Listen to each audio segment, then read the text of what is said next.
This is Open Door with Vince Robinson. In-depth conversations with people who are making a difference in the lives of others here and around the world. Culture is at the heart of who you are. Know your culture, find yourself on Open Door with Vince Robinson.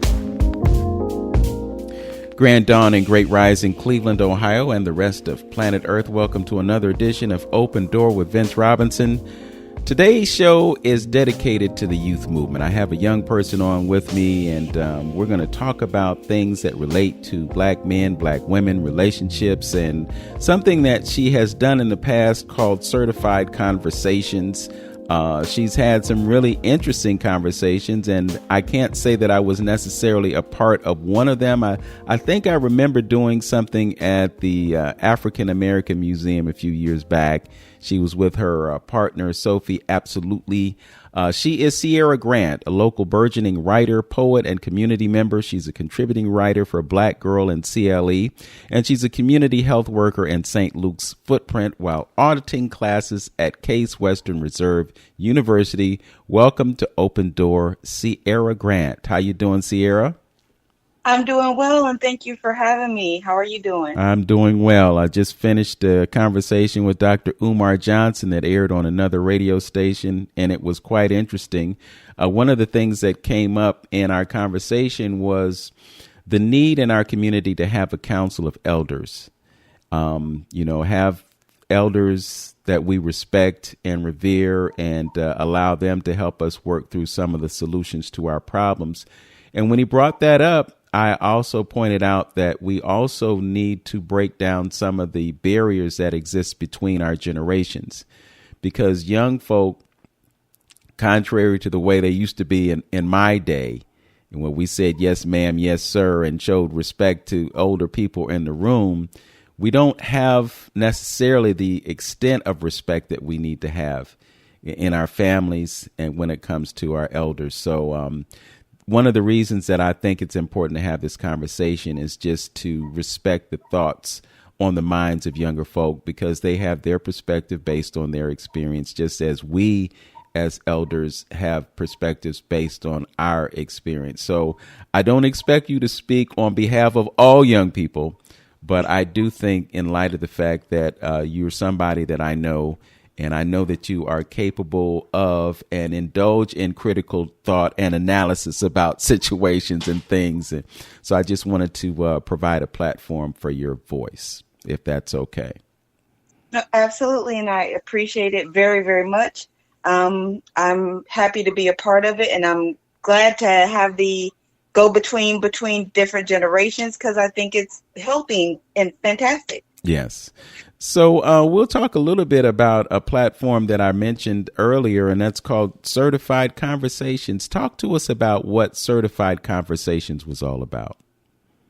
Well, what Certified Conversations is just a opportunity to bring people within the community together and talk about whatever issues were going on, be it something that was recently highlighted in the news, a common thread that's kind of being picked at, be it that the latest police shooting, be it interpersonal relationships,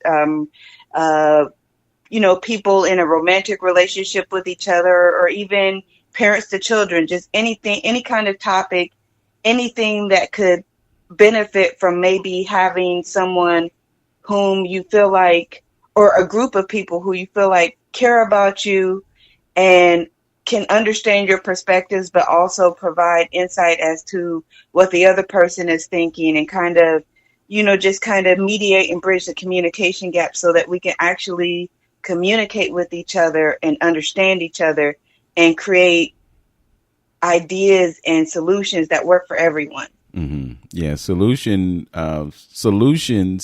and thinking about solutions is critical, because we deal with so many problems, and sometimes we just react to the problem, but we don't come up with a solution. So I think the dialogue is really necessary. Just to provide some context for our our conversation, we have baby boomers, and that's where I am. Where do you line up in the generational paradigm? I believe I'm a millennial. I was born in '83, so I think that's millennial, right? Uh, you might be Wait, is right. that Generation X? Wait a minute. I can look it up. Okay. Well, while you do that, I think it's helpful just because of the fact that different generations have different values. It's funny. I was online the other day and I saw a video where there were several people saying that they would not hire someone from Generation Z.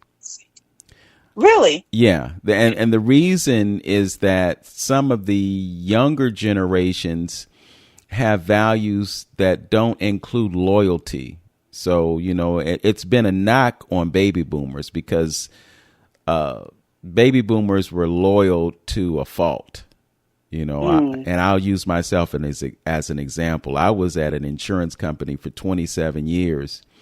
And there was a point in which I realized that it wasn't for me. But I also looked at the time that I had invested in that company and the return that I could get on that investment. And it was a reason for me to stick around longer than I really wanted to. So what happened with me was I stayed 2 years into a period in which I could get a pension. So I'm getting a pension from the company that I work for. And if I had stepped away a couple of years earlier, I wouldn't have gotten any kind of a pension. And it's paying off for me now because it's nice to get that check at the first of the month. But younger folks, if the job is not working for them, we out. We're not going to stay. It's amazing, because and I'm speaking of those younger folk, that we realize that if it's not working for us, then we have to make a different choice. Well, yes, I definitely agree because I think that what happened is there was a change in the way that business was done. With older generations, we had a certain sense of stability that was born from staying with your job, so that there was a rationale that even if you decide that it's not for you or it's not perfect, the equity that you built by working somewhere for a long time, getting to that pension, all of those kinds of things motivated you. And and plus there's a difficulty in breaking into a new industry, and so it just made it more beneficial to kind of stick things out. Whereas with newer generations, those same securities weren't there, because even if you stayed, you still might lose your pension. Even if there was this continuing whittling away at the things that people relied on. The student loan crisis, the cost of an education increased significantly. The cost of housing increased significantly. So the things that older generations relied on to at least be able to provide some semblance of a life, like unless you were just that person who you just had to do whatever job, like maybe you're a performer and you just had to make it and try to go to Hollywood. If you weren't that person, it was worthwhile to stick with your bread and butter. But nowadays, I don't feel like, or I think at least that attitude amongst the generations is that we don't have those same securities. So it's better to grab for whatever is giving you the best right now than to stick with something, because when you stick with it, you're paying in this loyalty where the loyalty is not reciprocated on behalf of the company. So you can't even rely on receiving your pension or payout, or by the time that you do retire, the inflation and the cost of living might be so significant that you're still working somewhere. So you might as well just, try to figure out whatever game plan you can. You raise a really interesting point, and I wonder if there's a certain level of angst or resentment that exists within knowing at one point we didn't have to pay as much for a house. We didn't have to pay as much for a car, and we didn't have to pay as much for education. But now when you look at the cost of education, it's a paradigm that puts you in debt for the rest of your life. You know, when you get to that job that's not promising you that pension, if you stay in it for a certain period of time, you don't really have an incentive to stay around. And then another one of the realities of being employed today is that companies are always looking for ways to do more with less.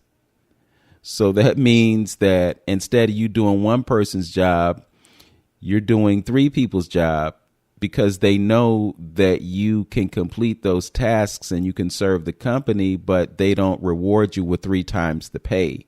So as a young person, is that something that you think about as you navigate this new paradigm of employment? Oh, absolutely.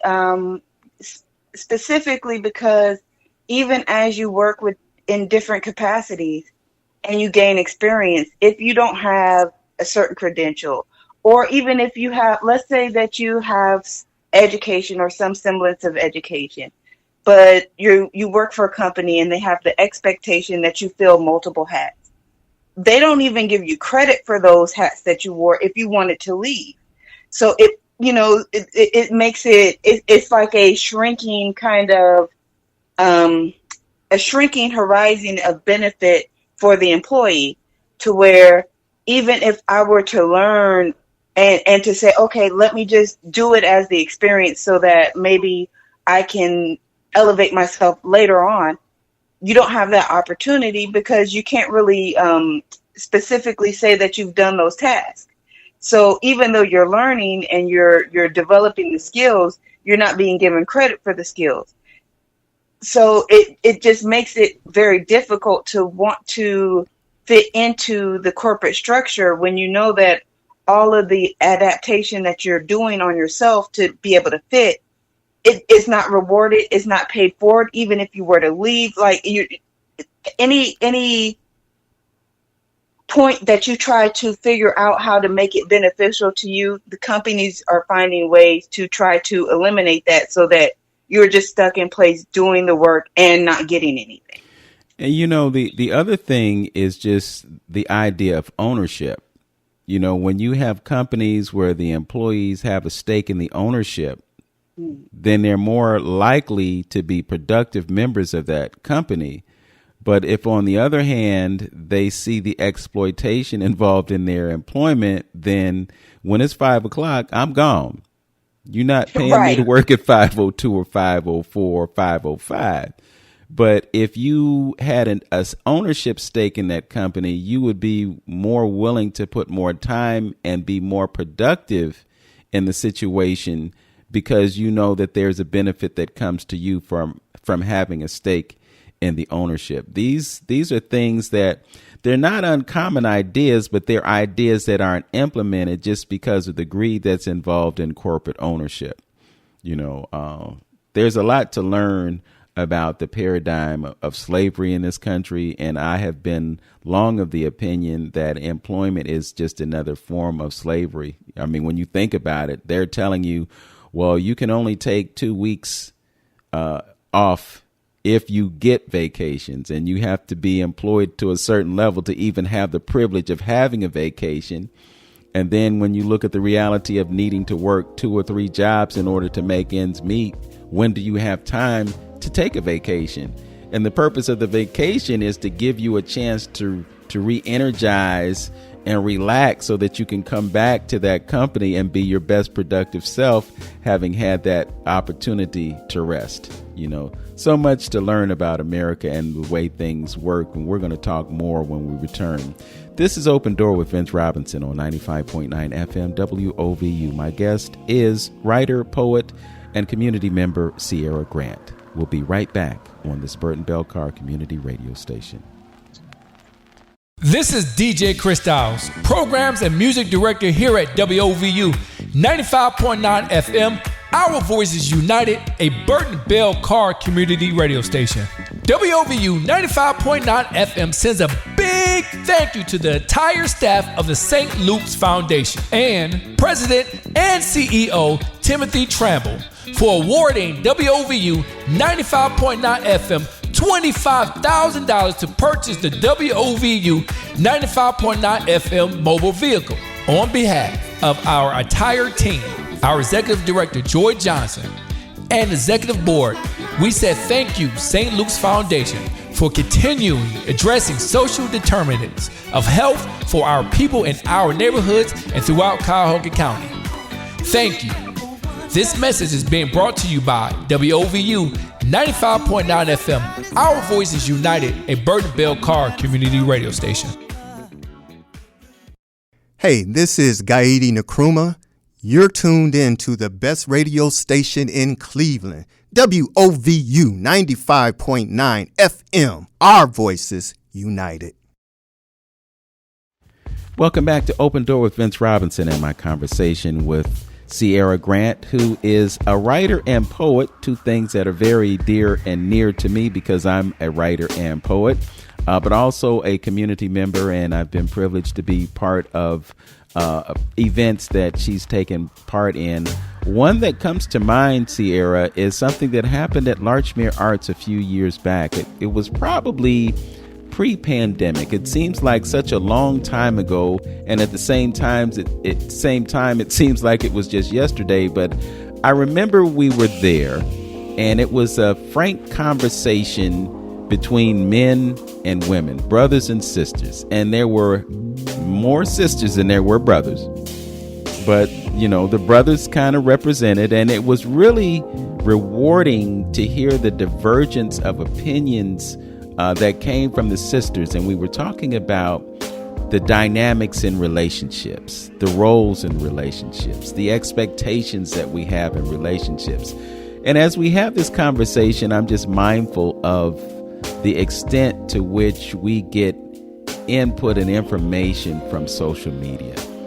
I mean, with TikTok and Instagram and Facebook being what they are, anybody who has a laptop or a cell phone has a platform to say whatever they want to say about anything. And many times they talk about relationships. So you got sisters out there saying, well, you know, sisters don't have any options. They don't have many options because all the brothers are either locked up or they're on the down low, or they're interested in women from other races.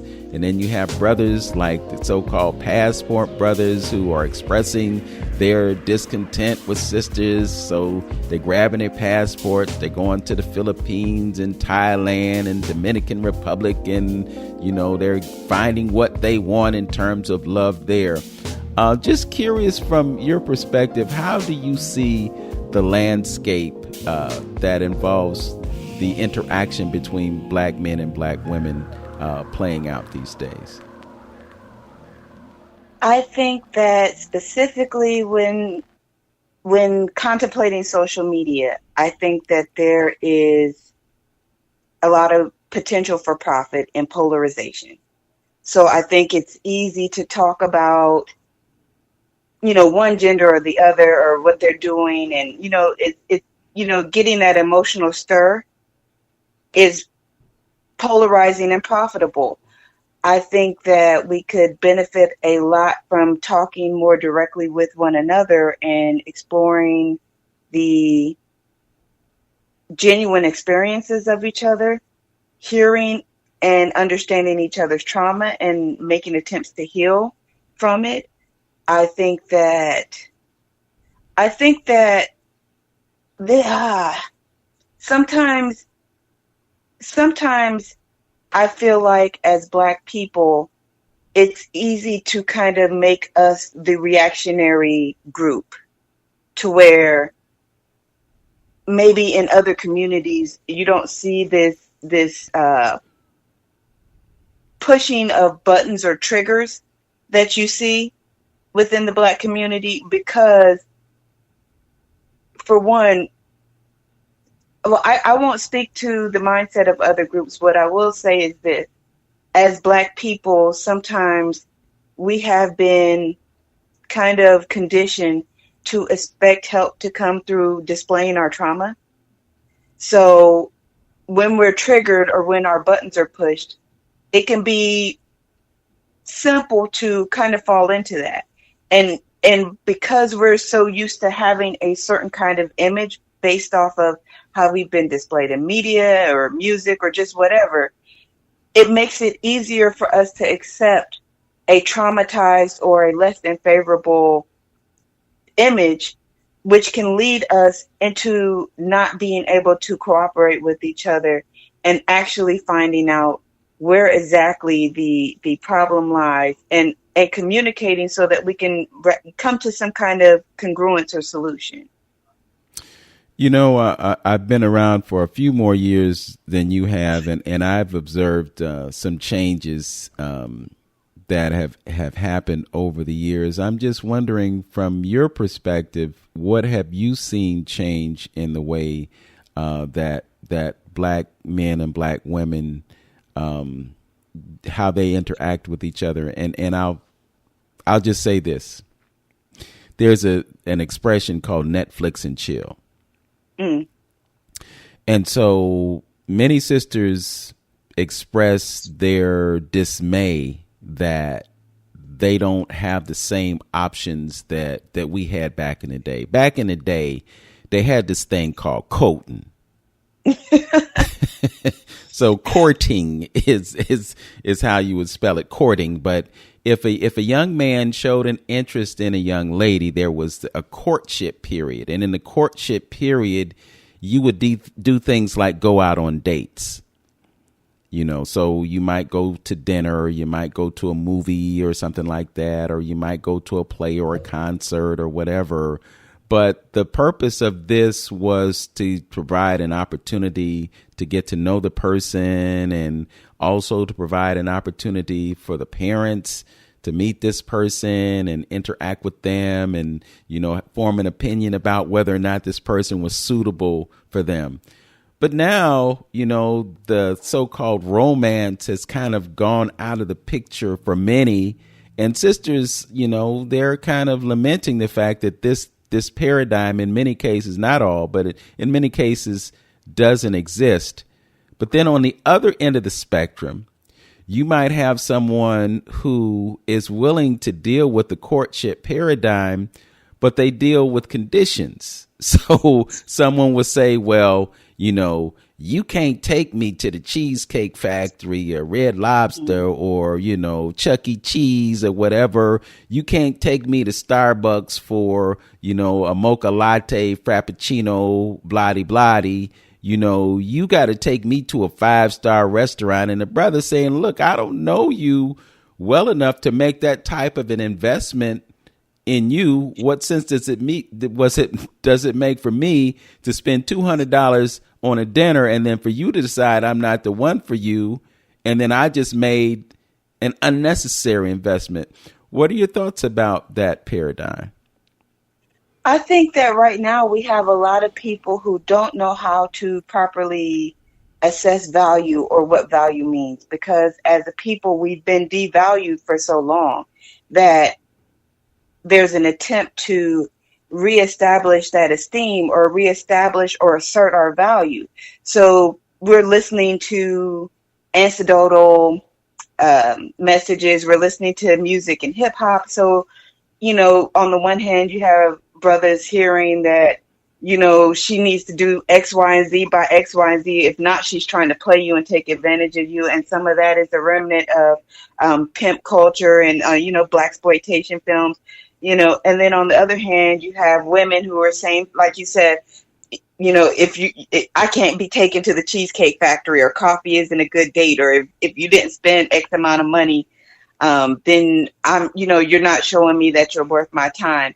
And I think that also part of that conversation is a minute segment of the population, because we have now the rise of the influencer, who kind of gains popularity based off of trying to prove how much they can break down the other, be it a guy who says, I can get all these women and they're going to do X, Y, and Z for me, and I don't spend any money on them. Or a woman who says the opposite, who says, I got all these men who, you know, have to spend this amount of money on me. And then there's also this kind of internalized assumption of exploitation amongst each other.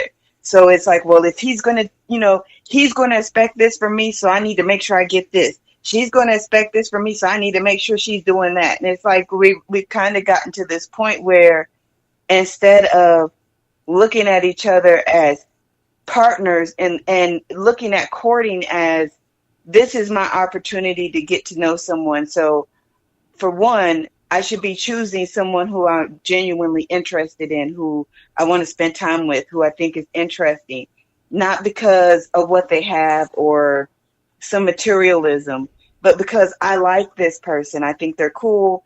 And then from there, it kind of grows naturally, because if you're spending time with someone who you think is cool, you're not really counting how much they spent on the date, or, whether it was 5-star or if it was Starbucks. And then likewise, you're not necessarily agitated like, well, if I'm spending this money, I want to make sure that she really likes me for me, because you're spending an enjoyable time with a friend, with someone who you're really invested in knowing for hopefully more than a romantic sense. And, if that can develop, then that's a wonderful thing.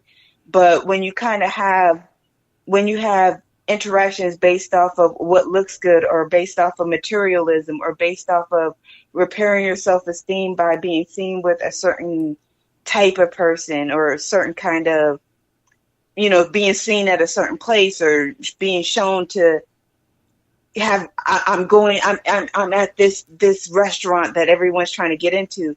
When you're not dating for the aesthetic, but instead for the experience, I think it kind of, reconnects to that kind of old school, going to the soda shop, or, having a picnic, which was free, but the effort and the thought, I think that maybe we're kind of getting away from that. So I have to bring this into the equation, and that's what I call the bad boy syndrome. They're the brothers that are well-intentioned, who have the resources, but they don't necessarily have the swag that's attractive to members of the opposite sex. And there are sisters who say, if they were going to date somebody, they'd want to date a drug dealer, because the drug dealer has that edge to him. He has that bit of danger, but he also, because he's involved in the trade that he's involved in, they have access to money, which provides access to opportunity for them to get the Birkin bag or the Louis Vuitton or whatever, and they could be happy with that. What do you say to those who push back against the idea that the good guy finishes last? Well, I think that that's kind of a multifold thing, because for one, I think that first there's a lid for every pot. So, the same way that a young man can find himself as being a product of his environment, and he find himself making those decisions because that's what he has been taught or has been socially conditioned to accept as security. Then likewise, the female counterpart can also kind of go into that same mindset. If the guys that she grew up around secured themselves by being involved in a certain lifestyle, she might be equating certain things like his ability to handle himself in the street, or his ability to put his hands on some money, even if it's not through the best means and it might cost him his freedom.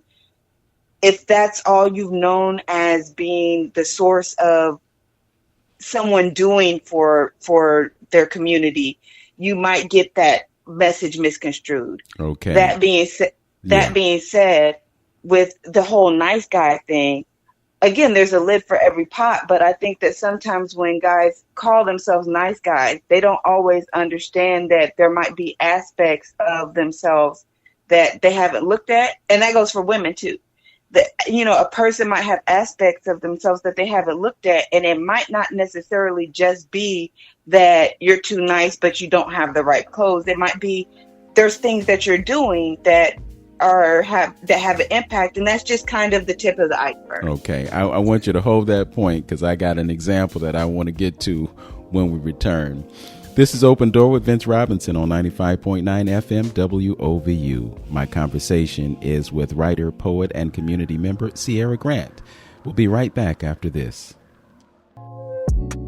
Many people in our community dream of owning a home. Unfortunately, many also feel that that dream is out of reach. However, family, KeyBank is committed to changing that. KeyBank partners with a variety of mortgage programs focused on meeting the needs of borrowers, including offering down payment assistance, affordable and government loans, and solutions for first-time home buyers. A Key Community Mortgage is also a great way to help reach the goal of home ownership. It allows you to take advantage of low down payment options, and qualifying is easier than you might think. It's one more way KeyBank is supporting neighbors and neighborhoods in the communities that they proudly call home. To learn more, visit your local KeyBank branch and speak to a licensed mortgage loan officer. KeyBank and home lending products offered by KeyBank are not FDIC insured or guaranteed. Equal housing lender, NMLS number 399797. This message has been brought to you by KeyBank and WOVU 95.9 FM.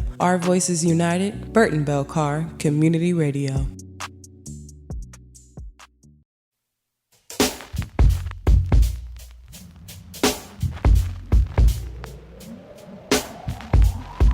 It's Open Door with Vince Robinson, and we're having a conversation about the dynamic between males and females, particularly within our folk, our race. As Umar Johnson said on another radio program, Africans in America. I really like the way he put that. I'm thinking about a show that I have seen online, Facebook most of the time, but maybe sometimes YouTube. And it's a situation where you have members of the opposite sex. Sometimes it's a woman, sometimes it's a man. But most of the time I've seen a man looking at a string of about 10 sisters, all of them standing with balloons in their hands. And he walks out and he gets introduced, and then sometimes the balloon popping happens. Sometimes there's a bit of a delay, but usually some balloons get popped. And as the balloons are popped, the person is asked, why did you pop your balloon? And what comes out as responses sometimes are just so jarring and so superficial. A brother will step out. I think one episode that I watched, the brother was a dentist. So he wasn't just somebody that was, washing cars or flipping burgers. This is somebody who's gone to school, has a degree, has a job, has a foundation for creating a family and having a happy life forever. But they didn't like his belt, or they didn't like the way his pants fit, or there was something about his hair, or he just wasn't dressed appropriately for this situation. And it just boggles my mind, how judgmental we can be. And I think many times because of these superficialities, we miss out on opportunities to connect with people who are really or could be really good for us. What are your thoughts about the way we evaluate someone in terms of suitability for a relationship or even connection? I think that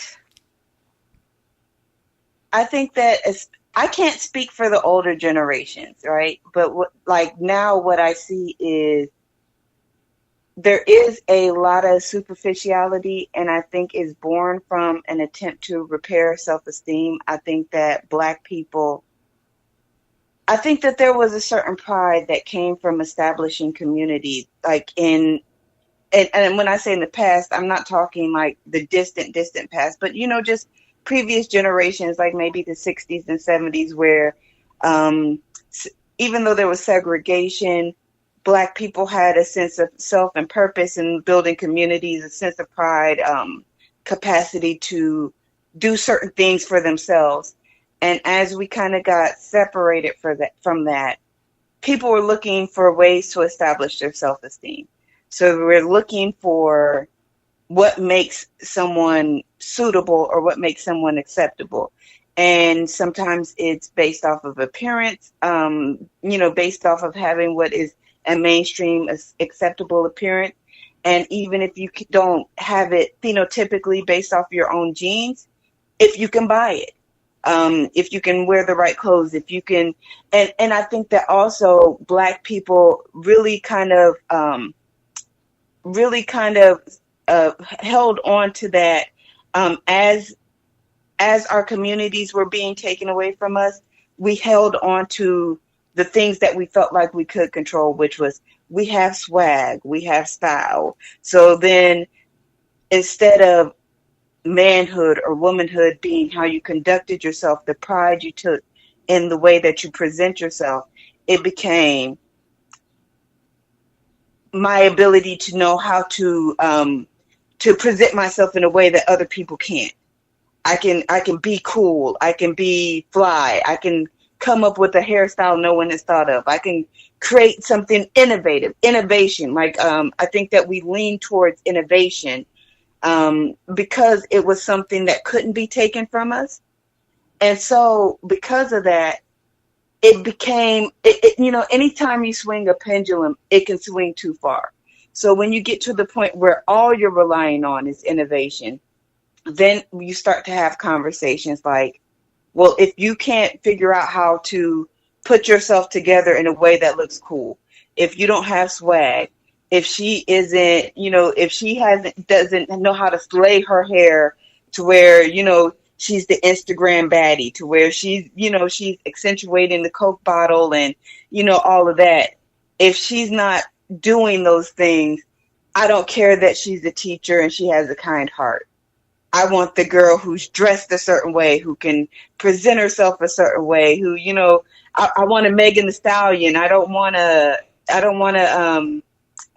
trying to think of her name. And I can see her face. Estelle, for example. Like, I want Megan Thee Stallion. I don't want Estelle, so and because we've kind of gotten away from that and the value of, or even the perspective of contemplating what would make a good partner, what characteristic, not does this person make me look good because I was able to land someone who other people, who everyone is chasing after, but instead, are we compatible? Do we have similar values? Do I think that they will be appropriate parent for my children?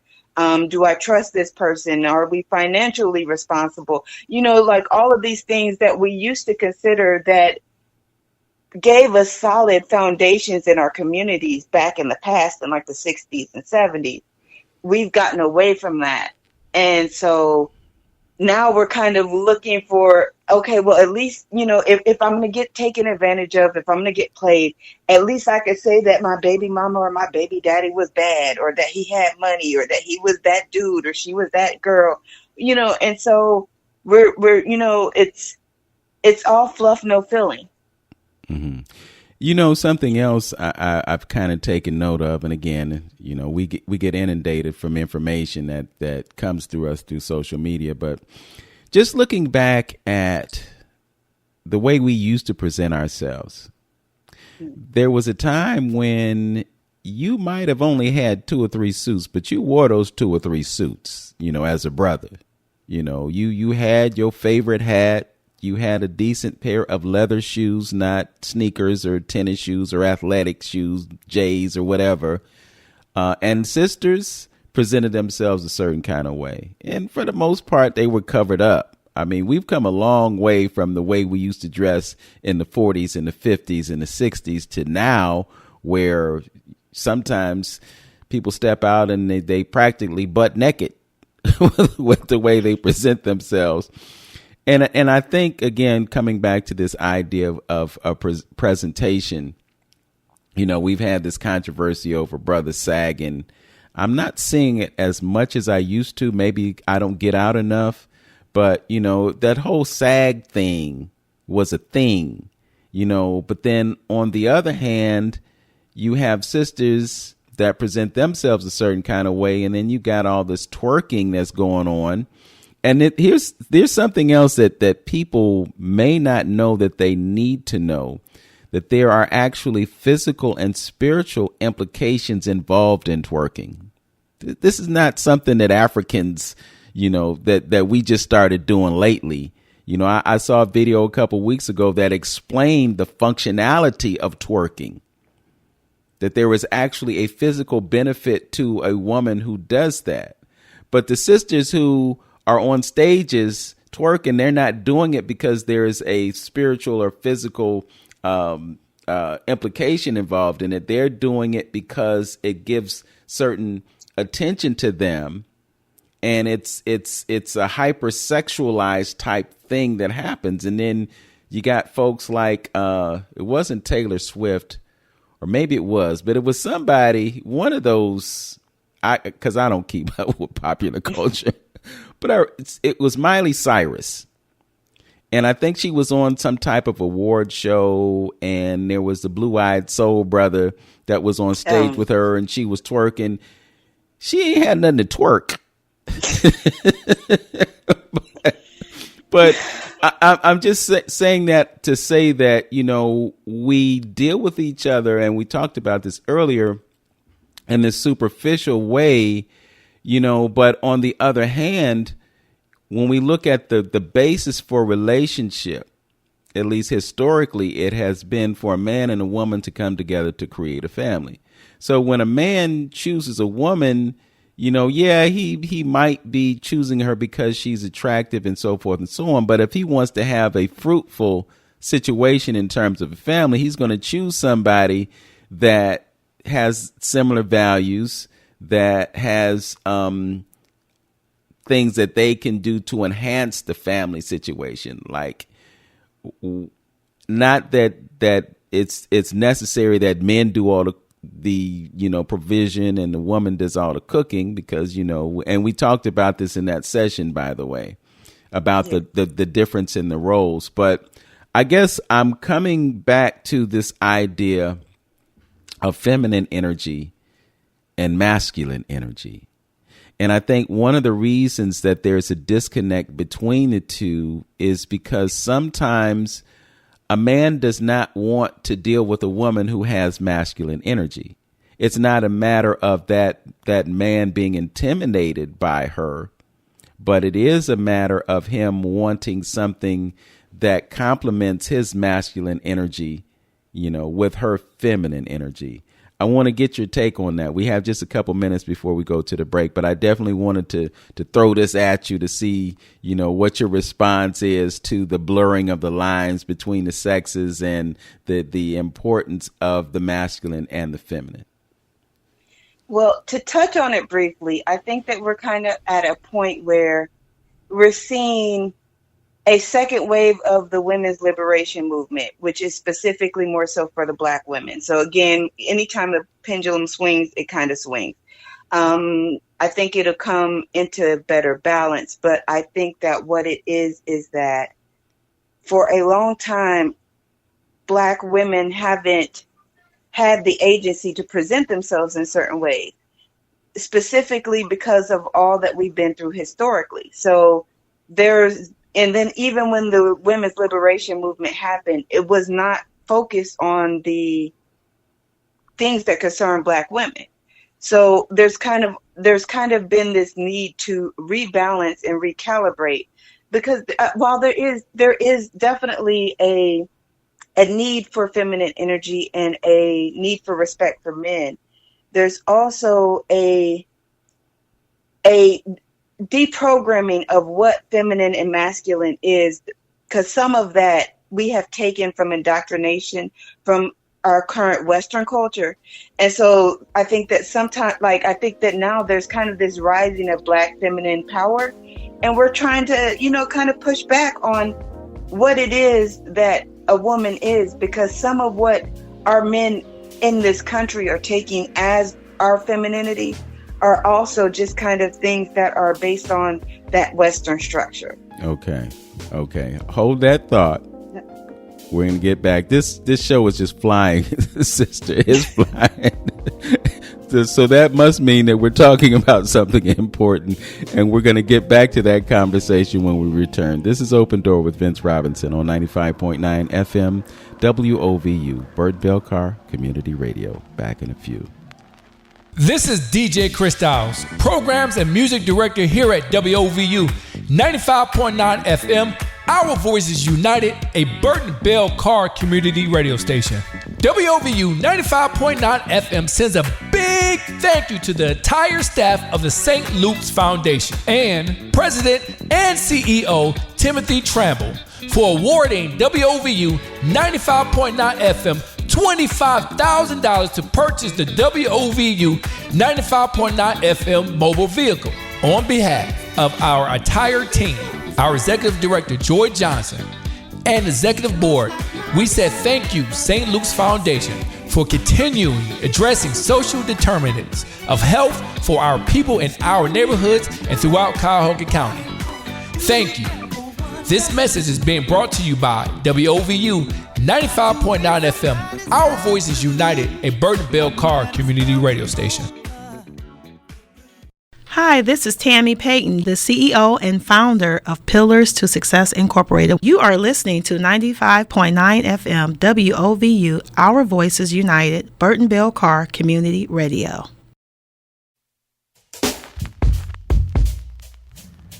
Welcome back to Open Door with Vince Robinson and my fascinating conversation with Ciera Grant. And I'm telling you, the time is just flying by and so much I'm got going through my head and I can't get it all. And I'm sure she can't get it all out either. But we were just talking about the differences between masculine and feminine energy and the fact that there is a disconnect sometimes because one might have an overabundance of energy that's not desirable by the other party. But then we've also talked about how things have changed and how we're seeing kind of a blurring of the roles. At one point, and again, we talked about this in that session that we had at Larchmere Arts years ago, we talked about how roles have changed. There was a time when the man was the breadwinner. He was the protector. He was the provider. So he would go out, he would work, he would earn the money, he would bring the money home, and he would turn the money over to his wife. And his wife would procure the things that were necessary for the successful functioning of the family. But then at a certain point, there was a paradigm shift. And because of the way capitalism works, they decided that it would be, I guess, optimal for both the man and the woman to work. But then when you do that, then the woman who could be at home educating, nurturing children, she's not there because she has a job to work. And if she's at work, then she's not at home doing the cleaning and the cooking and the things that were normally associated with the matriarchal aspect of a family. Those things have changed. So now we have sisters calling themselves boss chicks. And the boss chick is someone who is independent. And again, this is social media, Kevin Samuels and everybody who wants to duplicate that whole paradigm and him talking about the high value man and the high value woman and him beating up on single mothers because they don't fit the paradigm of what a high value man wants in life. And he has many choices that he can make. So why would he choose a woman who has children by other men? And, he's got to be dragged into that whole drama piece. So we have all these different things going on at the same time. And as a product of this dysfunction, we have a seeming lack of connection between men and women who could be together, who could have successful lives. But I guess their relationships are clouded or blurred by all the dysfunction that happens as a result of the way we're socialized. It just brings us back to the importance of culture. We haven't talked about this, but there's this thing called rites of passage. It's something that is traditional to the African family. And within the rites of passage, there is an understanding of what is expected of a young man and what's expected of a young woman. But most of our children, they don't get the benefit of that. And I think to a certain extent, they lose out on what they could do in a family situation by having that understanding of what is expected of me. And most importantly, what is my purpose? Because, many of us go through life and we have no idea what that is. You know, we think that we were placed on this earth to work a job, to buy things and to pay bills and maybe have a little something left over that we can pass on to those who come after us. You know, so I guess the question is, you know, what can we do to create a better relationship between men and women just based on what we are and who we are to each other? Well, I think that first, starting with love, radical empathy, understanding each other, explaining our perspectives without having to blame one another for them. Because I think there's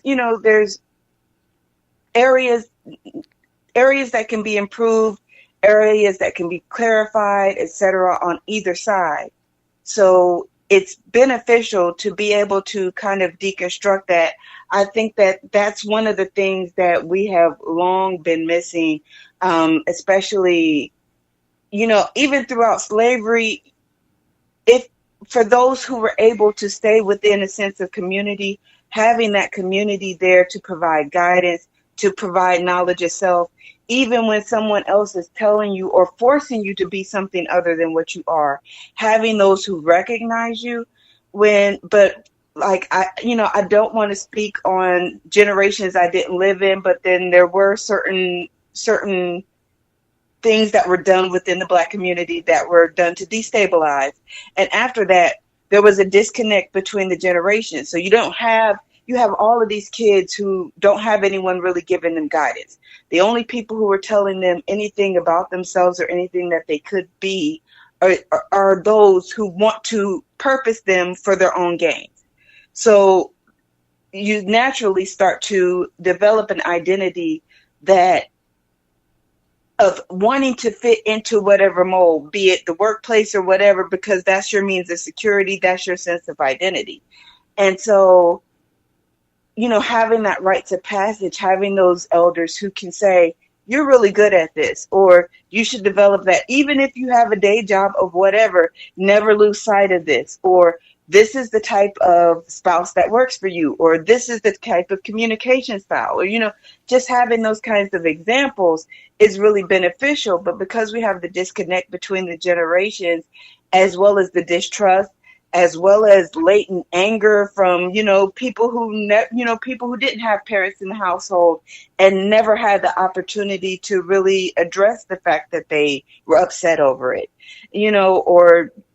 just kind of this mentality of, as Black people, we've just kept going, just kept the wheel turning, just keep moving along, because you can't not keep keeping on.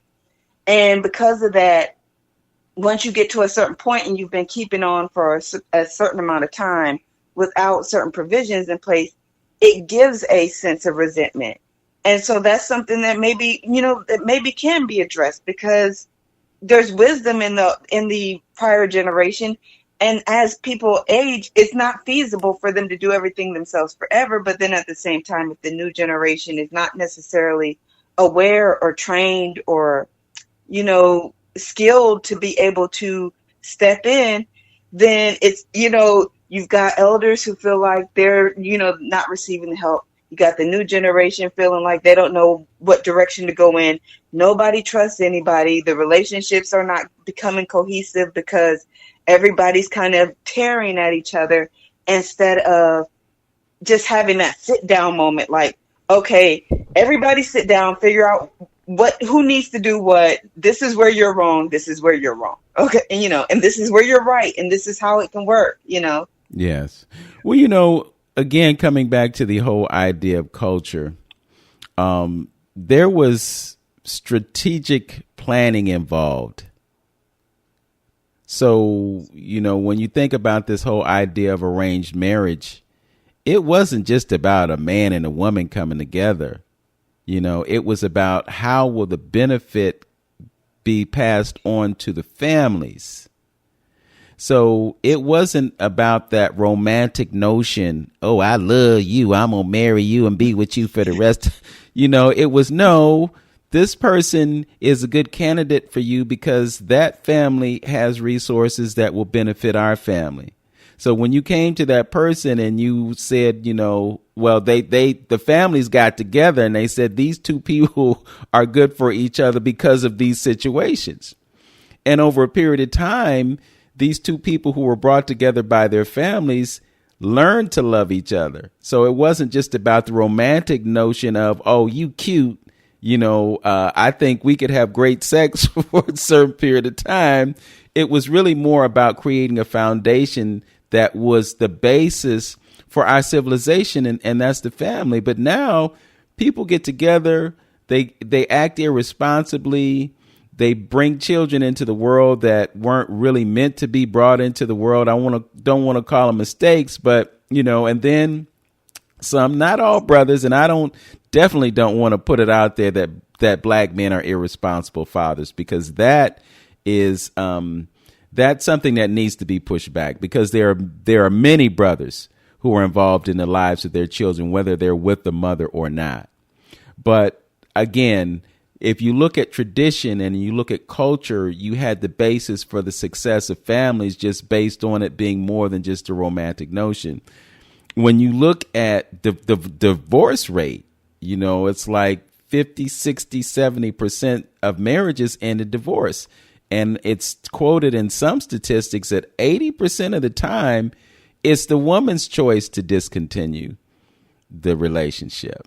And there are just so many dynamics that happen within families. But I think us embracing our cultural values is one of the ways that, as we know ourselves and we know who we are, we know where we've been, we know what the plan is, when we can engage in those kinds of things, and we have a greater possibility of success within our race, because we have a certain level of consciousness that is conducive to having good families. But these days, we talked about superficiality and all of that, and it really creates a certain level of dysfunction. I don't want to end this program before I give you an opportunity to talk about yourself as a writer and poet. And I'm saying this kind of selfishly because, I'd love to have you on the stage at Larchmere Arts to do what you do as a writer and poet. So just know that invitation is there. What have you been doing lately with respect to being a poet and writer? Well, as far as poetry, I like to say I dabble. I say that the words I write occasionally rhyme. I feel like there's so many poets who are so much more talented than me, because you got all those people who do the slams and they speak with the enunciations and all of that, and I'm more so I just love words. So sometimes they work out, sometimes they don't. As far as writing, I do write for Black Girl in CLE. Did a few pieces there. I'm enjoying it. They're pretty awesome. I don't know, that's something I struggle with, because I don't know if it's a thing with writers, but I feel like it is. I don't feel like I'm qualified to call myself a writer. I feel like, and of course, much appreciation for the generous invitation there. Maybe that's a sign that my writing isn't as bad as I think it is. But, every time, as a writer, when I kind of look at it, it's like, oh no, don't ask me to do stuff in front of people. I don't know. So, I guess just still a little bit shy, or a little bit stage shy, but definitely like to try to put together some ideas and concepts to make people think, or to, try to write something that's thought-provoking, or, inspirational, moving, emotion-stirring. Yes. So, well, let me say this. The most important thing that you can do is express your thoughts from an authentic place. Whether there's clever wordplay, whether you can dazzle them with your metaphors and your similes, whatever. The fact of the matter is, I've sat here for the past 57 minutes, and I have been extremely impressed by your level of thought and critical analysis, the fact that you do have something to say and that people need to hear it. So, again, you're welcome to perform anytime on my stage and say what you have to say. and I'm sure it will be real well received. Ciera Grant, it's been a pleasure to have this conversation with you, and I want to thank you personally for providing the insight from your generation, that in-between generation that has a voice that needs to be heard. Thanks for joining me on Open Door. All right, thank you for having me. Take care. All right, and to those of you who are listening, as always, know yourself, love yourself, be yourself, make today your absolute best day. Peace.